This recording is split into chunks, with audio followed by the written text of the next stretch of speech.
嗨，大家好，我是雷哥，现在是 G318川藏线第6天，现在在海拔4300公尺的某个地方，某个小村落，过了剪纸湾山隧道，前面可能还有一点小爬升，之后就下坡。虽然昨天能够找到这个避风港，还蛮高兴的，但是呢，其实很多东西都很麻烦，没有水，想要尿尿完之后洗手，我想说回去水壶那边拿，结果放车子的那个房间就被锁住了，连水都没办法拿。打开手机想要查资料，结果好像晚上几点之后基地台就关了。虽然有 WiFi，Google 用不了 Facebook， 所以什么资料都没有查。我只知道礼堂距离这边89公里，今天可能是好天气，机卡也差不多要满了，要么就是在礼堂找一间网咖去传档案，要么就是在巴塘。只是因为没有网络的原因，所以我现在一头雾水。物理上头也真的有点小晕晕的，等一下应该就是在海拔4000公尺的高原上上下下，因为状态不是很好，也影响到意志力。昨天闹钟设6点半，其实已经可以睡到8个小时了，只是我还是赖床赖到整个太阳都完全升起来了，现在才在那边录开场。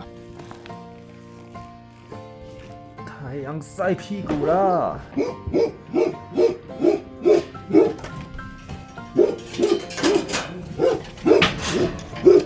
其实昨天也没有睡得很好，一段时间会醒来，然后醒来的时候可以感觉到心脏扑通扑通跳，直接整个人懒散掉，不然平常怎么可能会拖到这么晚才出门？老板，我想买一个这个1笔刷出来。好 ，OK。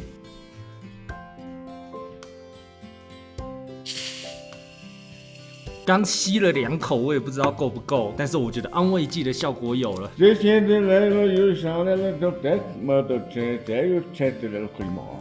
嗯，好，谢谢，那么谢谢。哟，再慢一点哦。好好的，路危险，别车子刮了危险嘛，慢慢调哦。好，谢谢。哇，大家来看一下，这个就是高原草原的景色。虽然今天已经非常晚起了，飞一下飞机吧。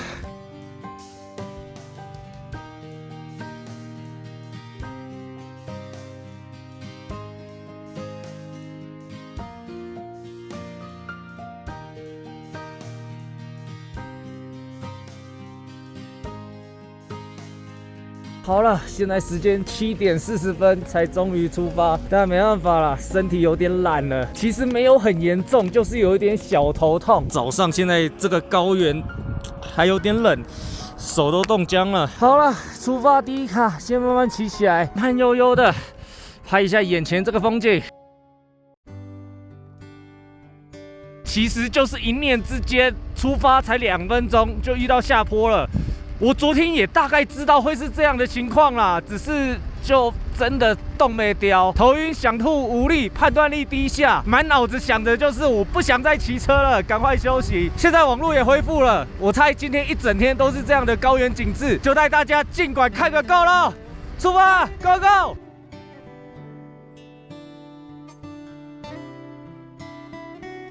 昨天就是想住这，其实骑一下子就到了，这里的条件就好很多了，有卖东西，然后旅馆也很豪华。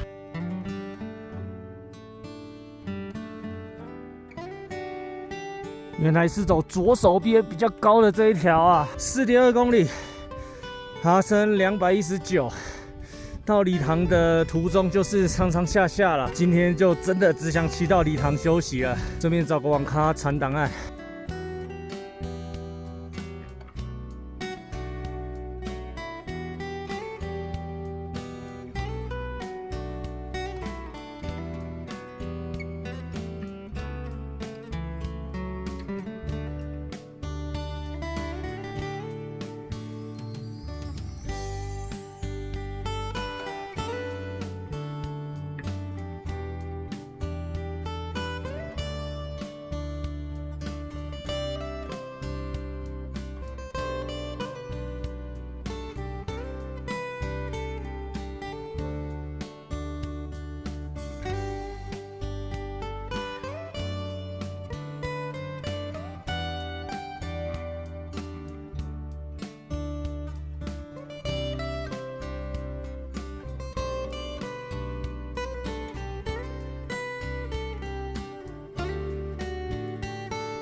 现在海拔高度4400公尺，应该也是破纪录了。其实今天早上骑起来的状态，我觉得还不错，应该跟那2口氧气没什么关系啦。当然该喘的还是会喘，但是腿力什么的恢复了不少。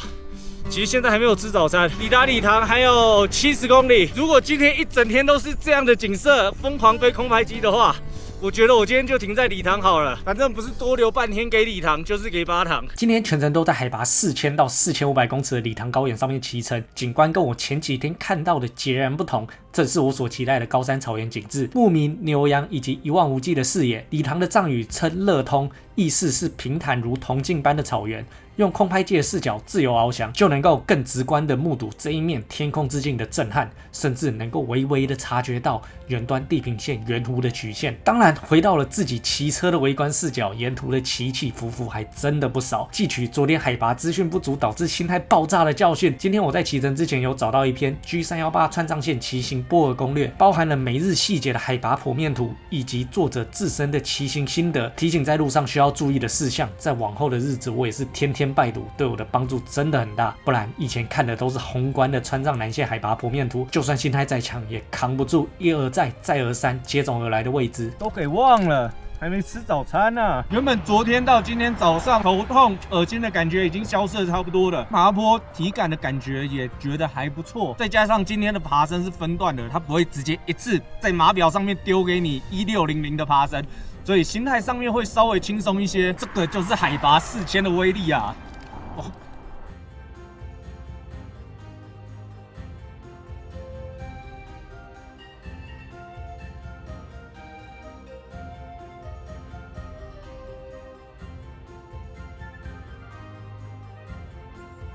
现在码表 Climb Challenge 也跳出下一个提示了，5.2公里，爬升250公尺，就按照之前的节奏，每车50公尺再休息。但我觉得今天的状况有恢复了一些，也开始有一点点适应了海拔4000。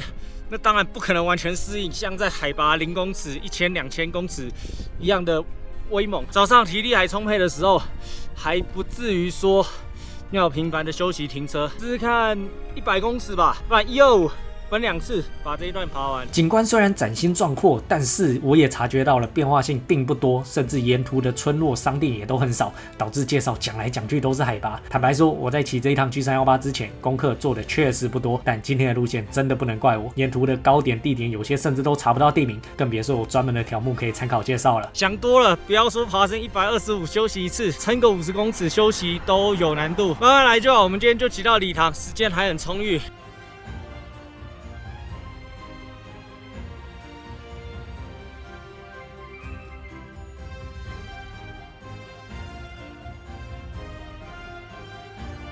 再度回到了海拔4450的境界，第2个坡顶到了。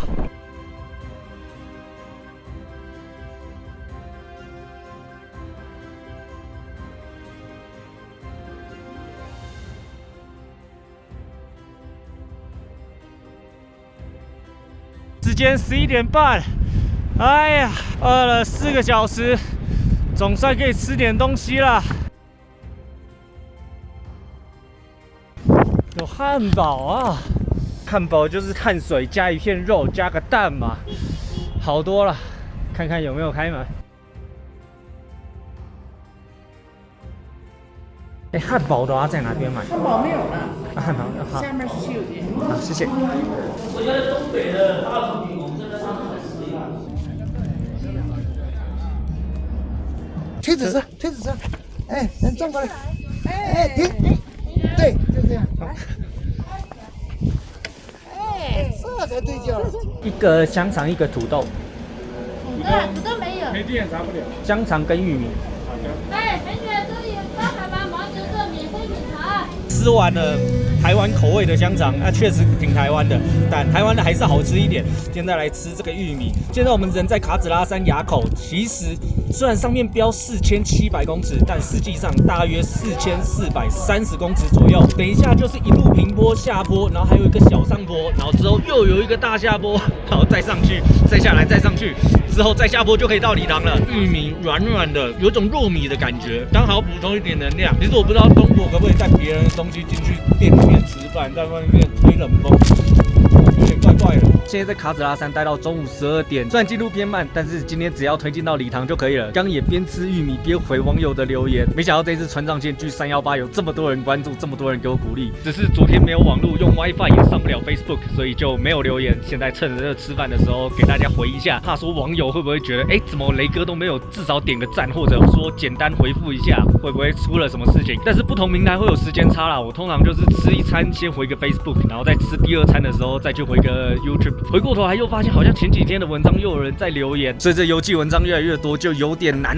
翻回去回复留言。如果我有看到，至少会简单回一下；如果没有回的，那就是真的没有看到，就跟大家说一声不好意思。旅行当中真的很忙，骑车、看天气、查资料、拍风景、补给品、拍摄用品的规划，真的每一件事情都要花一些时间，加一加，晚上不用睡了。好，那我们继续出发 ，Go Go！ 4月的国道 G318有个特色，就是全程常态性的逆风，而且一到了下午，风更是用砸的砸过来。我知道大家很难想象，但是等一下就有我的脸实际被吹歪的画面。上坡被吹到寸步难行，下坡甚至溜都溜不动。好一点的节奏是上午多骑车，下午随机应变。在我过往的经验里面，会考量海拔爬升，会不会下雨，风阻绝对不会是我过去旅行会考量的重点。总不可能逆风就直接放假不骑吗？但是在青藏高原上，你绝对不能够无视风阻的影响。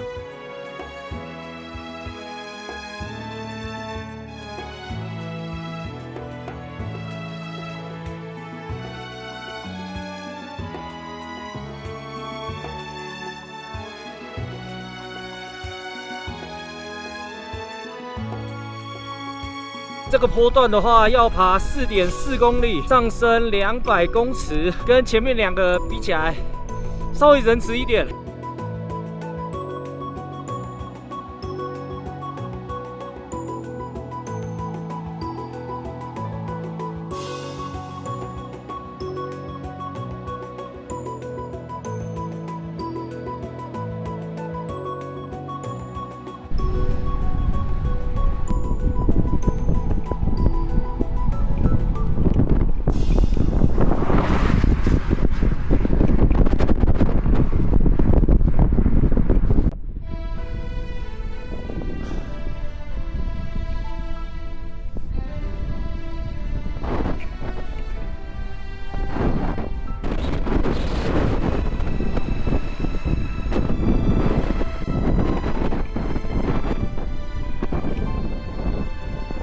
少年为梦想引以为傲。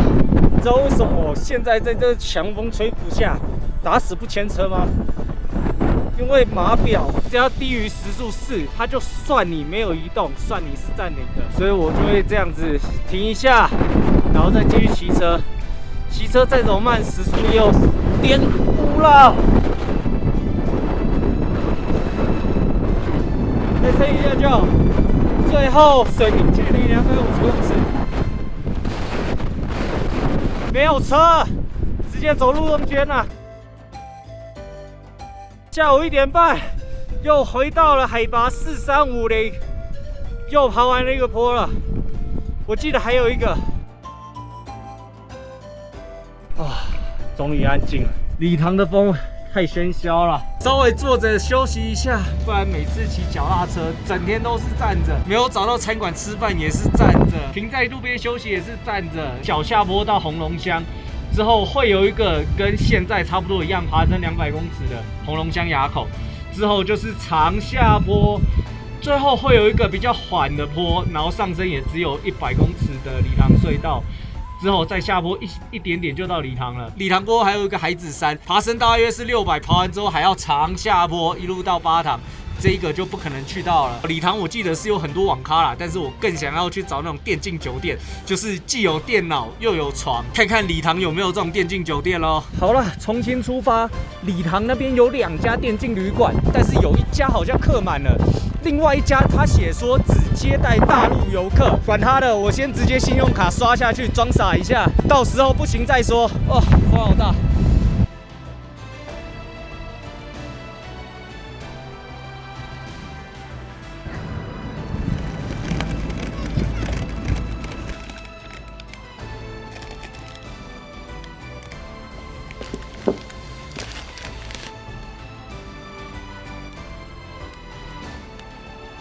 哇，路程短就整个松懈下来了。根据我最近的爬坡进度，挤到礼堂也要晚上7点了，还进去超市买了一个冰淇淋，很大一碗，很便宜。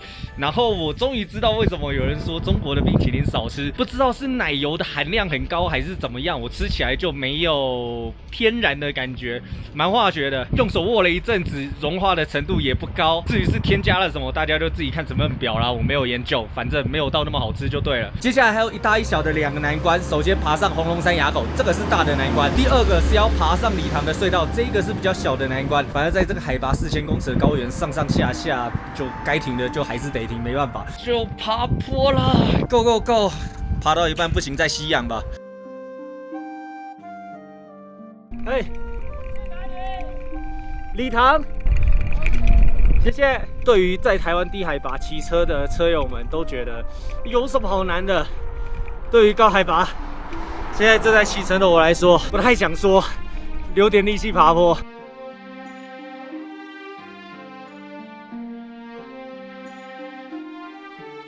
虽然宏观范围是晴天，但是在3点到6点之间会有一些小小雨。我的经验是，通常1mm 以下的雨不一定准，或者就像新都桥那样子，只是吓吓你而已，可能地区有点偏差。实际看到眼前的天色，我就觉得还好啦，顶多就是像这样子小小的冰珠、雪花、水打在身体这样子，不碍事。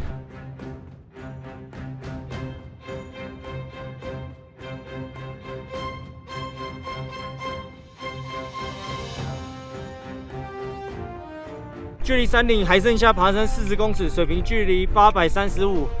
现在我改变方针，改用水平距离去计算，每200公尺休息一次。当然，如果那个当下你觉得还能再撑就撑，不行的话，也尽量给自己一个目标，就是200公尺再停，停一次大概呼吸个30秒吧，少量多餐，一步一步滚上去。大家不要觉得我为什么现在骑脚踏车还要那么斤斤计较，你来一次海拔4000公尺，背着重装的脚踏车爬坡，你就知道了。有撑过了200公尺，但也因为有录影、讲话、分心，感觉还能再撑一点距离。最后一次休息了，前面那一栋房子就是了，刚一直有看到，但就是接近的速率非常慢。没办法，休息没关系，每一次的时间不要休太久。既然生理的机制让你没办法踩下去，那至少意志力要让你喘完气之后马上就要起步，减少惰性的影响啦，这样进度才会快。红龙村垭口到了，海拔又回到了4438，高原草原。如果再配上逆风啊，吹起来。哦，要掉下去了，下坡。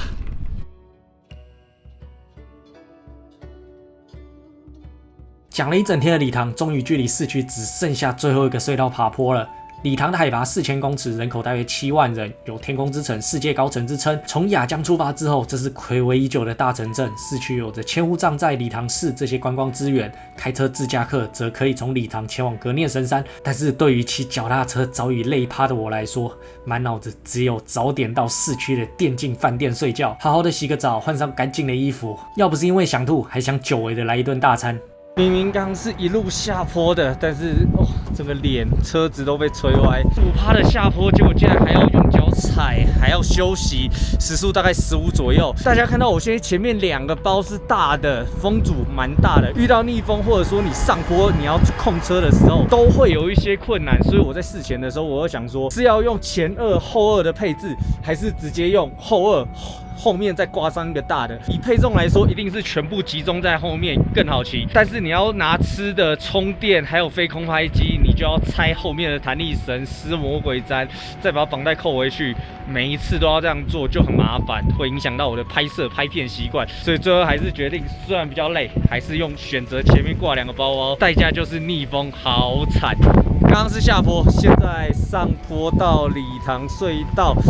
不知道还会不会逆风，希望可以躲在另外一座山后面了。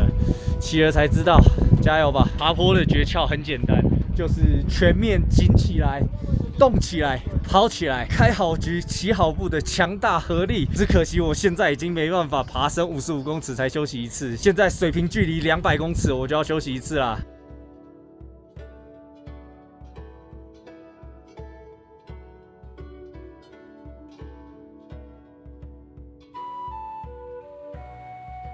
终于换了一个方向，风小了点。现在看眼前的景色，2座山越来越靠近，希望可以帮我多挡点风。加上我在平地骑车的时候，也要一直休息，一直休息，就是因为这风太大了。反正现在没有逆风的情况下爬坡，速度还比较快一点，踩起来比较舒服。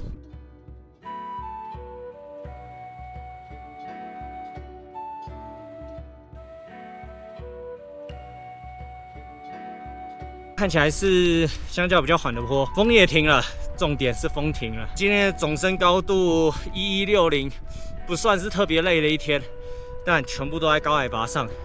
我也想爽一下，但是不推车、不搭车，猛男干就完事。但没人说不能休息吧？如果没有什么急性很危险、肺水肿、头晕需要立即下降的程度的话，爬坡真的爬到不行的时候再吸吧。最后爬升100公尺，不用吸了。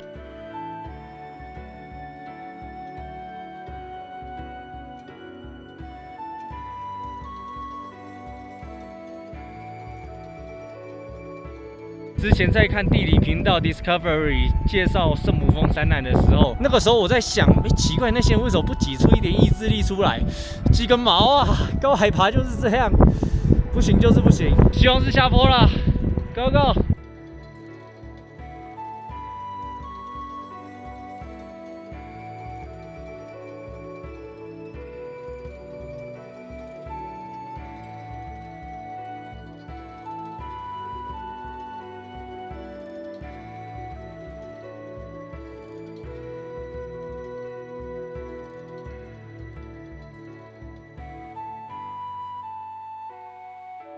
有预进那个电竞酒店，好，谢谢，谢谢。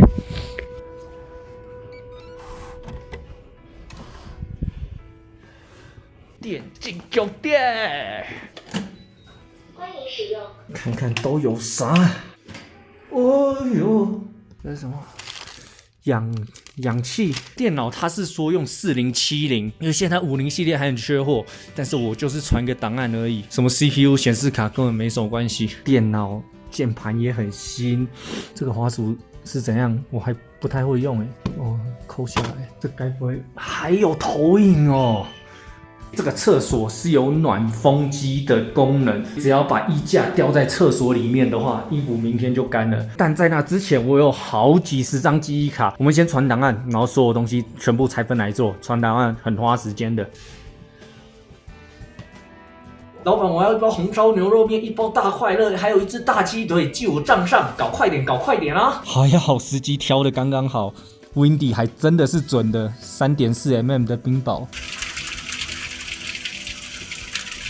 这一次我有带了2颗行动硬碟，因为这一次的资料非常重要，只有1个备份，我不太安心。1颗行动硬碟在这边，另外1颗行动硬碟在下面，其实下面是锁起来的。原本它的密码是588，所以我就直接试了一个888，果然打开了。这个有在骑脚踏车用密码锁的人，其实都有一个习惯，我锁上去之后，我只转1个号码而已，最常用的就是666888嘛。试2次就出来了。之所以要开下面的电脑的原因，是因为这边只有一个 USB 插座。原本还想说走出去买一个晚餐这样子，但是每次买晚餐的时候，我都觉得那个量特别大，再加上我现在有点想吐，所以就不走出去了。奇怪，为什么运动的时候没感觉？然后洗完澡、洗完衣服之后。现在有一种想吐的感觉，但是身体正常，就是想吐。刚才发现不止厕所有暖风机，连房间都有暖气，哇，舒服啊！那一舒服下来，眼睛就合下来。但是档案还传到一半，可能要晚上设个闹钟，然后继续传。这一台就是氧气机面前的，所以我看一下吧。我先打个网志，如果真的想要吐的话。